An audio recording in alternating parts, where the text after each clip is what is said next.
It's called an Onigama kiln. The idea is it's sort of like a cave-like structure.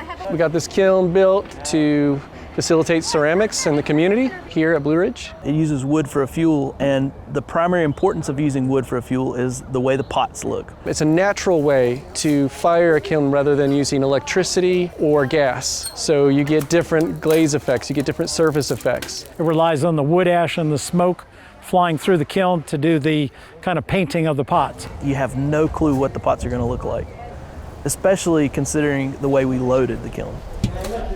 When we loaded this kiln, we didn't use any shelves like you typically use in wood kilns. We put the pots stacked on top of each other, and we put little bits of clay between the pots. And so these pots are really interacting with one another. So it's a community involvement with how we're working, and it's kind of a community involvement between the pots themselves. Potters tend to be kind of solitary creatures. We work alone and we fire alone quite a bit, and wood firing is a really great way for us to be able to clump up and work together. And this is rooted in the history of firing pottery, as it goes back to community kilns that were fired this way. But the fact that it takes all of us to make this happen, from bringing wood here to bringing pots to help with the firing. It's a way to really build the community of potters and build the relationship of the potters in the community to the people around it.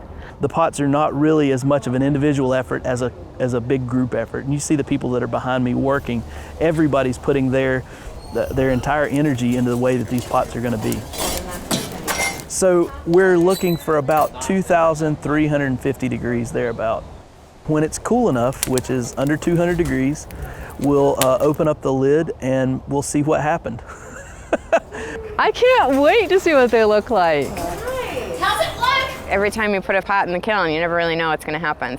That wood, as it's burning, the ash flies through the kilns, lands on the shoulders of the pots and melts and becomes both the functional surface and the beautiful aesthetic surface. You don't really know. There's some part where you get to let go of the process and let the process do what it's going to do. The pots that come out of it are going to tell the story of the firing. This is where the pot was actually about this direction, so the wood ash lands on top of it, and as it starts to melt, it starts to flow. So that's what all of these are, these little jewels, we like to call them, that get different colors. A lot of that comes from the fruit wood that we burn near the end of the firing. One of the things about wood firing is you have to be willing to accept kind of oddness, strangeness that happens in the kiln. So it sat in the kiln like this, and there was nothing touching this area. So the flames came and they hit here and they diverged out and they bounced over and then they hit here. So all of this is a little bit cooler than this area here. We had a lot of things gluing themselves together. That's something that just happens when you do a tumble stack type kiln load. So you kind of have pots that kiss each other and stick. Lots of unexpected occurrences that were totally expected. There's not many of these kilns around. They're hard to get to.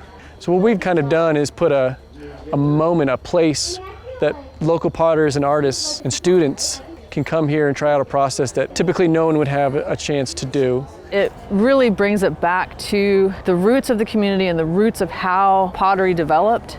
Being able to get together in a group and firing is really an important thing. We get that community, that student-first aspect to our work. I'm very happy with the way it fired. Oh, it's fabulous. I can't wait for the next firing. It's confused, but in my pot, I'll bring it to the table.